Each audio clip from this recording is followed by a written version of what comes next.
Hello everyone, welcome back to Kerala Hindi quest. ഇന്ന് നമ്മൾ പഠിക്കാൻ പോകുന്നത് ശ്രീനാരായണ ഗുരു ഓപ്പൺ യൂണിവേഴ്സിറ്റിയുടെ MA ഹിന്ദി ഫസ്റ്റ് സെമസ്റ്ററിൻ്റെ സെക്കൻഡ് പേപ്പറാണ്. അതായത് M23HD 02 DC. 01 DC എക്സാം കഴിഞ്ഞ വീക്ക് ഓൾറെഡി നടന്നു കഴിഞ്ഞു. അപ്പോൾ നെക്സ്റ്റ് നടക്കാൻ പോകുന്ന എക്സാം എന്ന് പറയുന്നത് 02 DC ആണ്. അപ്പോൾ അതിൻ്റെ നമുക്ക് ഫസ്റ്റ് യൂണിറ്റ് നോക്കാം. ഫസ്റ്റ് യൂണിറ്റ് എന്ന് പറയുന്നത് പ്രാചീന കാവ്യം ഏവം ഭക്തി ആന്തോളനാണ്. അതിലെ ഫസ്റ്റ് ചാപ്റ്ററിലേക്ക് പോവാം. അപ്പോൾ ഈ ഒരു വീഡിയോയിൽ എക്സാം ഓറിയൻറ്റഡ് ആയിട്ട് ഈ ഒരു ചാപ്റ്ററിൽ നിന്ന് ചോദിക്കുന്ന എല്ലാ പോർഷൻസും കവർ ചെയ്ത് നമ്മൾ പോകുന്നത്. ഫുൾ ഡീറ്റെയിൽ ആയിട്ടല്ല, നിങ്ങൾക്ക് എക്സാമിന് എത്ര എഴുതാൻ ആവശ്യമുണ്ടോ അത്ര നമ്മൾ ഈ വീഡിയോയിൽ ഡിസ്കസ് ചെയ്യുന്നതായിരിക്കും. അപ്പോൾ നമുക്ക് വീഡിയോയിലേക്ക് പോകാം. ഫസ്റ്റ് തന്നെ ആദ്യകാലീന സാഹിത്യത്തിനെ കുറിച്ചാണ് പറഞ്ഞേക്കുന്നത്. ഓൾറെഡി നമ്മൾ കഴിഞ്ഞ ടെക്സ്റ്റ് ബുക്കിൽ ഡീറ്റെയിൽ ആയിട്ട് പഠിച്ചൊരു കാര്യമാണ് ആദ്യകാലിനെ കുറിച്ചിട്ട്. അപ്പോൾ ആദ്യകാലിന് പല പല പേരുകൾ കൊടുത്തിട്ടുണ്ടെന്നറിയാം. അതായത് വീർഗാഥാകാൽ, ചാരൺകാൽ, സിദ്ധസാമന്തയുഗ്, ബീജുവപ്പൻ കാൽ, വീർകാൽ, ഇങ്ങനെ ആദ്യകാലിന് ഡിഫറെൻറ്റ് നെയിംസ് ഉണ്ടെന്ന് നമ്മൾ ഓൾറെഡി പഠിച്ചൊരു കാര്യമാണ്. അതുപോലെ ആദ്യകാലിൻ്റെ ടൈം പീരീഡ് എന്ന് പറയുന്നത് എത്രയായിരിക്കും? 1050 മുതൽ 1375 വരെ. ഈ ഒരു ടൈം പീരീഡ് 1050 മുതൽ 1375 വരെയാണ് ആദ്യകാല ടൈം പീരീഡ് എന്ന് പറയുന്നത്. അതുപോലെ ഇതിൻ്റെ ഡിഫറെൻറ്റ് നെയിംസും കൂടി ഒന്ന് ഓർത്ത് വെച്ചേക്കുക. വീർഗാഥാകാൽ, വീർകാൽ, ചാരൺകാൽ, സിദ്ധസാമന്തയുഗ്, ബീജുവപ്പൻ കാൽ എന്നൊക്കെ ഇതിൻ്റെ ഡിഫറെൻറ്റ് നെയിംസാണ്. നെക്സ്റ്റ് ആയിട്ട് പറയുന്നത് ഈ ഒരു ആദ്യകാൽ ടൈം പീരീഡിലാണ് സിദ്ധസാഹിത്യ, നാഥസാഹിത്യ, ജൈന സാഹിത്യ, രാസോ സാഹിത്യ, ഈ ഒരു 4 ടൈപ്പ് സാഹിത്യങ്ങൾ സിദ്ധ, നാഥ്, ജൈന്, രാസോ, ഇത് ഇത്രയും കാണാൻ സാധിക്കുന്നത് നമുക്ക് ആദ്യകാലിലാണ്. അപ്പോൾ ഇതിനെക്കുറിച്ച് ഡീറ്റെയിൽ ആയിട്ടില്ല, കുറച്ച് ചെറിയ ചെറിയ പോർഷൻസ് ടെക്സ്റ്റ് ബുക്കിൽ കൊടുത്തിട്ടുണ്ട്, നമുക്കൊന്ന് നോക്കാം. അപ്പോൾ ഫസ്റ്റ് വൺ ആണ് സിദ്ധസാഹിത്യം എന്ന് പറയുന്നത്. അപ്പോൾ ഇതിൽ മെയിനായിട്ട് പറഞ്ഞ കാര്യം ബൗദ്ധധർമ്മത്തിന് 2 ശാഖകൾ, ശാഖായം ഉണ്ടെന്ന് പറയുന്നു. ഒന്ന് ഹീനയാനും വജ്രയാനും. ബൗദ്ധധർമ്മത്തിന് 2 ശാഖകളാണ്, ഹീനയാനും വജ്രയാനും. അതിൽ വജ്രയാനെയാണ് നമ്മൾ സിദ്ധസാഹിത്യം എന്ന് വിളിക്കുന്നത്. വജ്രയാനെയാണ് സിദ്ധ് എന്ന് വിളിക്കുന്നത്. ഇപ്പോൾ ടോട്ടൽ നോക്കുവാണെങ്കിൽ 84 സിദ്ധന്മാരാണ് ഉണ്ടെന്ന് പറയപ്പെടുന്നത്. രാഹുൽ സാങ്കൃത്യായൻ്റെയും അതുപോലെ ഹസാരി പ്രസാദിൻ്റെയും അഭിപ്രായത്തിൽ 84 സിദ്ധന്മാർ ഉണ്ടെന്നാണ് പറയുന്നത്. ഇതിൽ മെയിനായിട്ടുള്ള ആൾക്കാരാണ് നമുക്കറിയാവുന്നതാണ് സർഹപ്പ, ഷബർപ്പ, കൻഹപ്പ, ലൂയിപ്പ, ഡോംഭിപ്പ, കുക്കുരിപ്പ, ഇവരൊക്കെയാണ് സിദ്ധന്മാരിൽ പ്രമുഖരായിട്ട് പറയപ്പെടുന്നത്. അപ്പോൾ ടോട്ടൽ 84 സിദ്ധന്മാരുണ്ടെന്ന് പറയുന്നു.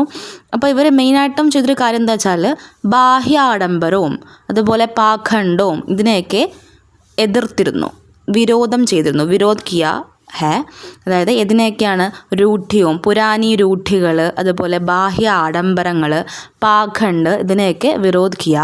അതുപോലെ തന്നെ എന്താണ് വർണ്ണവ്യവസ്ഥ, ഊഞ്ച് നീച്ച്, ബ്രാഹ്മൺ ധർമ്മവും, ഇതിനെയൊക്കെ എന്ത് ചെയ്തു അവർ എതിർത്തിരുന്നു, അല്ലെങ്കിൽ അതിനോടൊക്കെ ഒരു വിയോജിപ്പ് പ്രകടിപ്പിച്ചിരുന്ന ആൾക്കാരാണ് ഈ സിദ്ധ സാഹിത്യത്തിൽ വരുന്നത്. അപ്പോൾ ഫസ്റ്റ് ആണ് സിദ്ധസാഹിത്യം. വജ്രയാൻ ശാഖയാണ് സിദ്ധ എന്നറിയപ്പെടുന്നത്. 84 സിദ്ധന്മാരുണ്ട്. അതിൽ കുറച്ച് ആൾക്കാരുടെ പേര്, സർഹപ്പ പോലുള്ള ആൾക്കാരുടെ പേരുണ്ട്.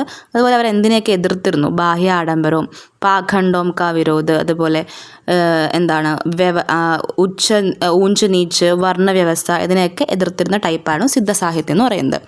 നെക്സ്റ്റ് വൺ ആണ് നാഥസാഹിത്യം എന്ന് പറയുന്നത്.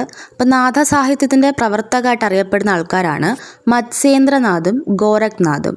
മത്സ്യേന്ദ്രനാഥ്, ഗോരഖ്നാഥാണ് ഈ നാഥസാഹിത്യത്തിൻ്റെ പ്രവർത്തകരായിട്ട് അറിയപ്പെടുന്നത്.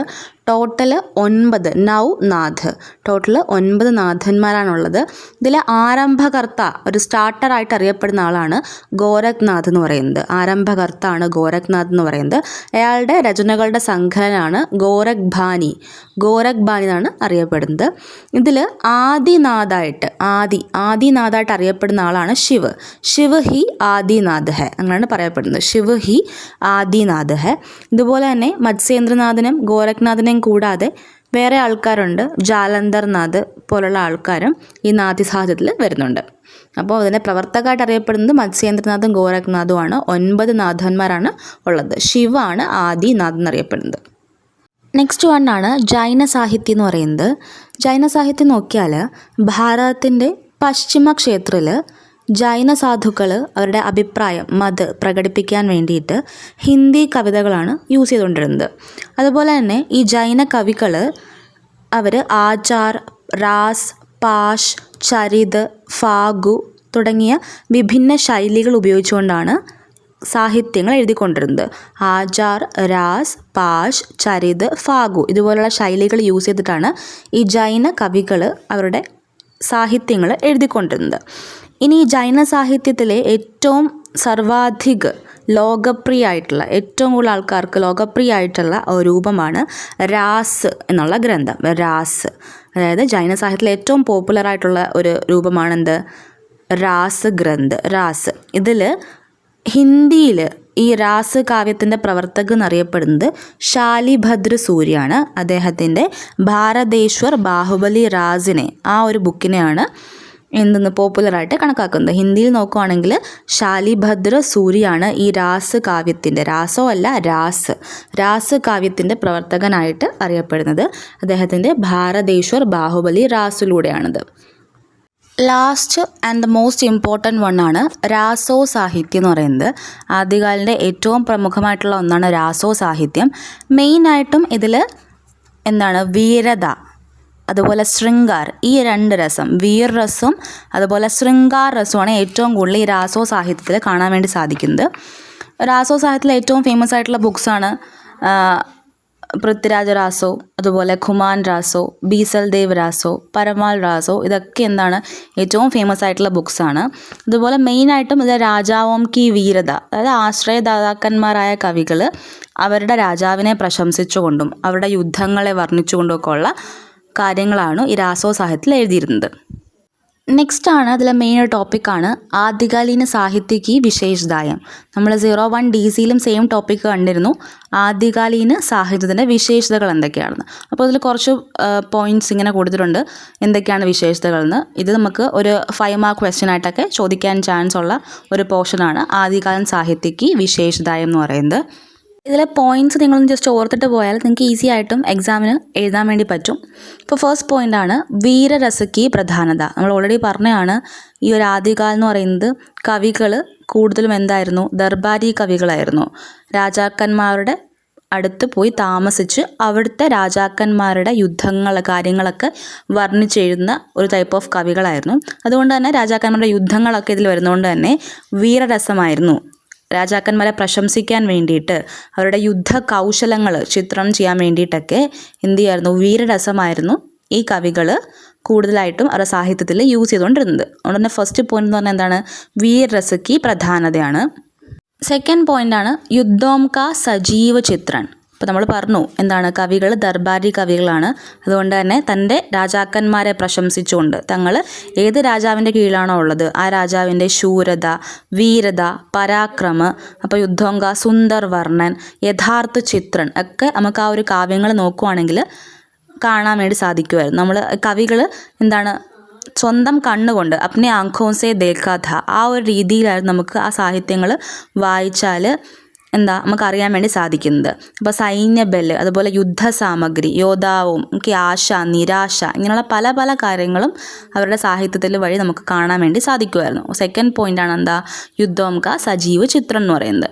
ഫസ്റ്റ് വീരരസമാണെങ്കിൽ രണ്ടാമത്തെ യുദ്ധോം കാ സജീവ് ചിത്രം. ഇത് രണ്ടും നമുക്ക് കണക്ട് ചെയ്ത് പഠിക്കാവുന്നേ ഉള്ളൂ. മൂന്നാമത്തെ പോയിൻ്റാണ് ഐതിഹാസിക് ഘടനാओं का ചിത്രൻ. അപ്പോൾ നമ്മൾ പറഞ്ഞു കവികൾ ദർബാരി കവികളാണ്.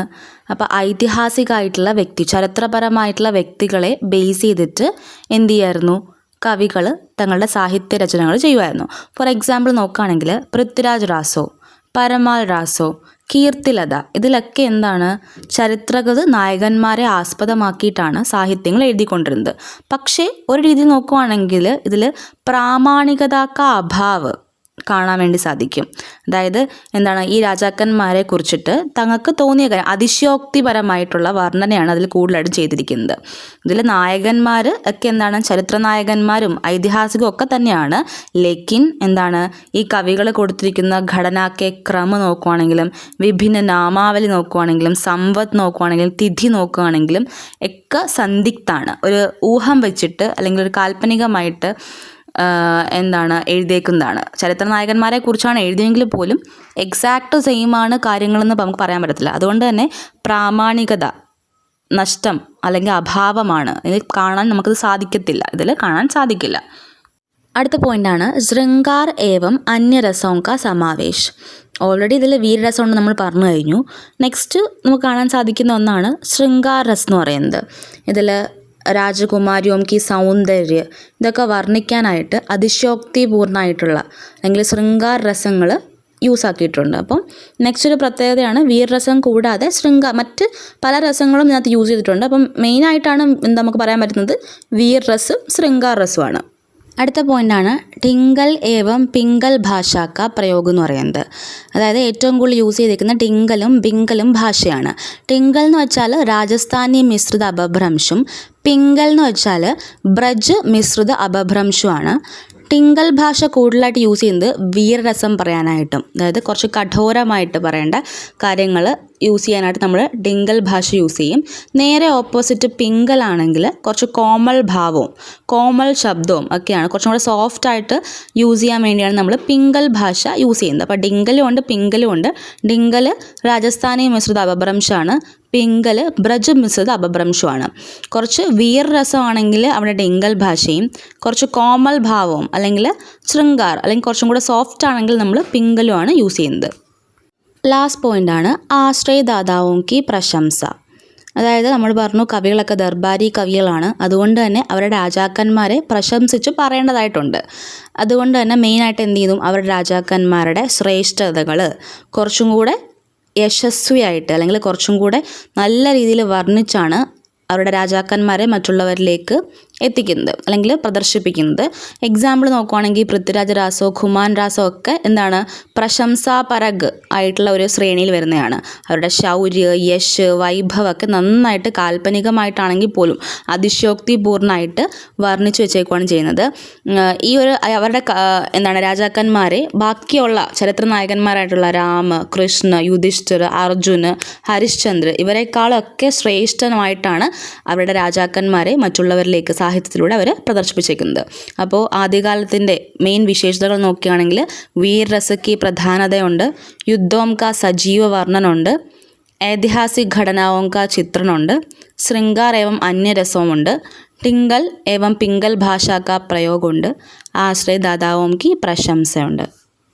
ലാസ്റ്റായിട്ട് ഇതിൽ 2 കവികളെക്കുറിച്ച് പറയുന്നുണ്ട്. ഒന്ന് അമീർ ഖുസ്രോ, 2 വിദ്യാപതി. ഇതിൽ അമീർ ഖുസ്രോനെ നോക്കുവാണെങ്കിൽ അദ്ദേഹത്തിൻ്റെ ഫുൾ നെയിം എന്താണ്, അബ്ദുൽ ഹസൻ എമീനുദ്ദീൻ എന്നാണ് അമീർ ഖുസ്രോൻ്റെ ഫുൾ നെയിം എന്ന് പറയുന്നത്. ഇദ്ദേഹത്തിൻ്റെ ഗുരു എന്ന് അറിയപ്പെടുന്നത് നിസാമുദ്ദീൻ ഔലിയാണ്. അപ്പോൾ നിസാമുദ്ദീൻ ഔലിയൻ്റെ ശിഷ്യനാണ് അമീർ ഖുസ്രോ എന്ന് പറയുന്നത്. അദ്ദേഹം കവിയാണ്, അതുപോലെ ഗായകാണ്, സംഗീതകാരനാണ്, അങ്ങനെ പല മേഖലകളിലും കഴിവ് തെളിയിച്ച വ്യക്തിയാണ്. അതുപോലെ തന്നെ ഹിന്ദുസ്ഥാനി ഘടിബോലി കാ പെഹല ലോകപ്രിയ കവിയാണ്. ഹിന്ദുസ്ഥാനി ഘടിബോലി കാ പെഹല ലോകപ്രിയ കവിയാണ് അമീർ ഖുസ്രോ എന്ന് പറയുന്നത്. അദ്ദേഹത്തിൻ്റെ പഹേലിയാം അതുപോലെ മുഖരിയാം ഇതൊക്കെ വഴിയാണ്, അല്ലെങ്കിൽ ഇതൊക്കെയാണ് ഏറ്റവും ഫേമസ് ആയിട്ടുള്ളത്, പഹേലിയാമും മുഖരിയാമും. അതുവഴിയാണ് അദ്ദേഹത്തിനെ ഫേമസ് ആക്കിയത്, പഹേലിയാം അതുപോലെ മുഖരിയാം. അതുപോലെ ഇയാളെന്താ ഫാഴ്സി കവി കൂടിയാണ്. ദില്ലി സൽത്തനേറ്റിലെ അല്ലെങ്കിൽ ദില്ലി സുൽത്താനേറ്റിലെ ആശ്രയ കവി കൂടിയാണ് അമീർ ഖുസ്രോ എന്ന് പറയുന്നത്. അപ്പോൾ ചെറിയൊരു പോർഷൻ മാത്രമേ അമീർ ഖുസ്രോനെ കുറിച്ച് കൊടുത്തിട്ടുള്ളൂ, ജസ്റ്റ് ഒന്ന് വായിച്ചിട്ട് പോവാം. നെക്സ്റ്റാണ് വിദ്യാപതി എന്ന് പറയുന്നത്. വിദ്യാപതിയെ അഭിനവ് ജയദേവ്, മൈഥിൽ കോഗിൽ എന്നൊക്കെ അറിയപ്പെടുന്ന കവിയാണ് വിദ്യാപതി. അദ്ദേഹം സംസ്കൃത്, അവഹട്ട്, മൈഥിലി ഭാഷകളിലാണ് തൻ്റെ കാവ്യങ്ങൾ എഴുതിക്കൊണ്ടിരുന്നത്. ഫേമസ് ആയിട്ടുള്ള രചനകളാണ് പദാവലി, കീർത്തിലത, കീർത്തി പതാകയൊക്കെ വിദ്യാപതിയുടെ ഏറ്റവും ഫേമസ് ആയിട്ടുള്ള കൃതികളാണ്. അതിൽ തന്നെ ഏറ്റവും പോപ്പുലർ ആയിട്ടുള്ള ഒന്നാണ് പദാവലി എന്ന് പറയുന്നത്. മൈഥിലി ഭാഷയിലാണ് പദാവലി എഴുതിയിരിക്കുന്നത്. ഈ ഒരു പദാവലി നോക്കിക്കഴിഞ്ഞാൽ അതിൽ ഭക്തി വിഷയമുള്ള പദമുണ്ട്, അതുപോലെ ശൃംഗാർ രസമുള്ള അല്ലെങ്കിൽ ശൃംഗാർ വിഷയകമായിട്ടുള്ള പദമുണ്ട്. അതുകൊണ്ട് തന്നെ കുറേ വിദ്വാൻമാർ ഒരു പ്രശ്നം ഉന്നയിച്ചിട്ടുണ്ട്. വിദ്യാപതി ആക്ച്വലി ഒരു ശൃംഗാർ കവിയാണോ അല്ലെങ്കിൽ ഒരു ഭക്ത കവിയാണോ, ഏത് കാറ്റഗറിയിൽ വരും? കുറച്ച് വിദ്വാൻമാർ അദ്ദേഹം ഭക്ത കവിയാന്ന് പറയുന്നുണ്ട്, കുറച്ച് പേർ അദ്ദേഹത്തെ ശൃംഗാർ കവി എന്നുള്ള കാറ്റഗറിയിലും ഉൾപ്പെടുത്തുന്നുണ്ട്. അപ്പോൾ പദാവലിക്കകത്ത് മെയിനായിട്ട് രാധാകൃഷ്ണ കാര്യങ്ങളൊക്കെയാണ് പറഞ്ഞു വരുന്നത്. അത് എഴുതിയിരിക്കുന്നത് മൈഥിലി ഭാഷയിലാണ്. അതുപോലെ കീർത്തിലതയും കീർത്തി പതാകയും നോക്കുകയാണെങ്കിൽ അവഹട്ട് ഭാഷയിലാണ് എഴുതിയിരിക്കുന്നത്. ലാസ്റ്റായിട്ട് ഈ ചാപ്റ്ററിൽ വിദ്യാപതിയുടെ 2 പദം കൂടി കൊടുത്തിട്ടുണ്ട്. അതിൽ ഫസ്റ്റ് പദം എന്ന് പറയുന്നത് നായിക അപ്നി സഖി സെ അപ്നെ സൗന്ദര്യ കി പ്രശംസ കർ രഹി ഹൈ. അതായത് ഇതിലെ നായിക എന്താണ് തൻ്റെ സഖിയോട് തൻ്റെ സൗന്ദര്യത്തെക്കുറിച്ച് സ്വന്തം സൗന്ദര്യത്തെക്കുറിച്ച് ഇങ്ങനെ വർണ്ണിച്ചു പറയുന്നതാണ്. അതായത് ഈ ഒരു നായിക പറയുകയാണ്, സ്വപ്നത്തിൽ ഏതോ പുരുഷൻ വന്നിട്ട് തന്നോട് പറയാണ് തൻ്റെ അഞ്ചൽ മൂടുപടം മാറ്റാനായി പറയുന്നു. അതിനോടൊപ്പം തന്നെ നിൻ്റെ മുഖത്തെ പോലെ ഒരിക്കലും ചന്ദ്രൻ്റെ മുഖത്തിന് ആകാൻ സാധിച്ചിട്ടില്ല, ചന്ദ്രിമയ്ക്ക് പോലും ആ ഒരു നിലാവിന് പോലും നിൻ്റെ അത്ര ഭംഗിയില്ല. സൃഷ്ടാവ് പലതവണ കട്ട് ചെയ്ത് നോക്കിയെങ്കിൽ പോലും ചന്ദ്രന് ഒരിക്കലും നിൻ്റെ സൗന്ദര്യം എടുക്കാൻ അല്ലെങ്കിൽ നിന്നെപ്പോലെ ആകാൻ വേണ്ടി സാധിച്ചിട്ടില്ല. അതുപോലെ തന്നെ കമൽ, എല്ലാ ആൾക്കാർക്കും അറിയാം കമൽ അല്ലെങ്കിൽ താമര നിൻ്റെ നേത്രങ്ങളുടെ സമാനമല്ല. അതായത് അതിനെക്കാട്ടിലും ഭംഗിയുണ്ട് നിൻ്റെ നേത്രങ്ങൾക്ക്, താമരയെക്കാട്ടിലും സൗന്ദര്യമാണ് നിൻ്റെ കണ്ണുകൾക്ക്. ഈ കാരണം കൊണ്ട് തന്നെ കമൽ എന്ത് ചെയ്യാണ്, ലജ്ജിച്ചു വെള്ളത്തിൽ മുങ്ങിക്കിടക്കുന്നതായിട്ടാണ് പറയുന്നത്. അപ്പോൾ അതിൽ ഈ ഒരു നായിക സ്വന്തം സൗന്ദര്യത്തിന് ഇങ്ങനെ വർണ്ണിച്ചുകൊണ്ട് പുകഴ്ത്തി പറയാണ്. അതുകൊണ്ട് തന്നെ ഈ നായിക എന്താണ്, രൂപഗർവിതയാണ്. അതായത് സ്വന്തം സൗന്ദര്യത്തിൽ അഭിമാനമുള്ള അല്ലെങ്കിൽ ഒരു ഗർവമുള്ള അല്ലെങ്കിൽ രൂപഗർവിത ഉള്ള ഒരു നായികയാണ് ഈ ഒരു ഫസ്റ്റ് പതിലൂടെ നമുക്ക് മനസ്സിലാവുന്നത്. രണ്ടാമത്തെ പദം നോക്കിയാൽ വിരഹവേദനയിലിരിക്കുന്ന ശ്രീകൃഷ്ണനെ കുറിച്ചിട്ട് ശ്രീകൃഷ്ണൻ്റെ ദൂതനും അതുപോലെ രാധയുടെ സഖിയുമായിട്ടുള്ള ആൾ വന്ന് അല്ലെങ്കിൽ രാധയുടെ സഖി വന്നിട്ട് രാധയോട് പറയാണ് എന്താണ്, ശ്രീകൃഷ്ണൻ വിരഹവേദനയിലാണ്. ഓരോ കാര്യങ്ങൾ എടുത്തെടുത്ത് പറഞ്ഞിട്ട് ശ്രീകൃഷ്ണൻ എന്താണ്, ബകുൽ വൃക്ഷത്തിൻ്റെ നീച്ചെ താഴെ ഇരിക്കുന്നതായിട്ട് കണ്ടു. നീല കമൽ പോലെയുള്ള അദ്ദേഹത്തിൻ്റെ കണ്ണിൽ നിന്നും ആശ്രുപാത് കണ്ണുനീര് വരുന്നതായിട്ട് കണ്ടു. അദ്ദേഹത്തിൻ്റെ ശൂന്യമായ ശരീരത്തിലേക്ക് ചെറിയൊരു കാറ്റ്, കോമളമായിട്ടുള്ള കാറ്റടിക്കുമ്പോൾ പോലും അതൊരു അഗ്നിയായിട്ട്, പ്രളയഭീഷണമായിട്ടുള്ള അഗ്നിയായിട്ട് അദ്ദേഹത്തിൻ്റെ ശരീരത്തെ ചുട്ടു പൊള്ളിക്കുന്നതായിട്ട് പറയുന്നുണ്ട്. അതുപോലെ ഒരു ചെറിയ കാറ്റിൻ്റെ വൈബ്രേഷൻ ഉണ്ടെങ്കിൽ പോലും, പ്രകമ്പനം ഉണ്ടെങ്കിൽ പോലും അതുവഴി അദ്ദേഹത്തിൻ്റെ മുത്തുമാല പൊട്ടി താഴെ വീണ നിലത്തിൽ പൃഥ്വിയിൽ കിടക്കുന്നതായിട്ട് കാണുന്നതായിട്ട് പറയുന്നു. അതുകൊണ്ട് തന്നെ ഈ ഒരു ഓരോ പ്രകൃതിയിലെ ഈച്ച് ആൻഡ് എവറി കാര്യങ്ങൾ എടുത്തിട്ട് അദ്ദേഹമായിട്ട് അല്ലെങ്കിൽ ശ്രീകൃഷ്ണനുമായിട്ട് കമ്പയർ ചെയ്ത് പറഞ്ഞേക്കുവാണ്.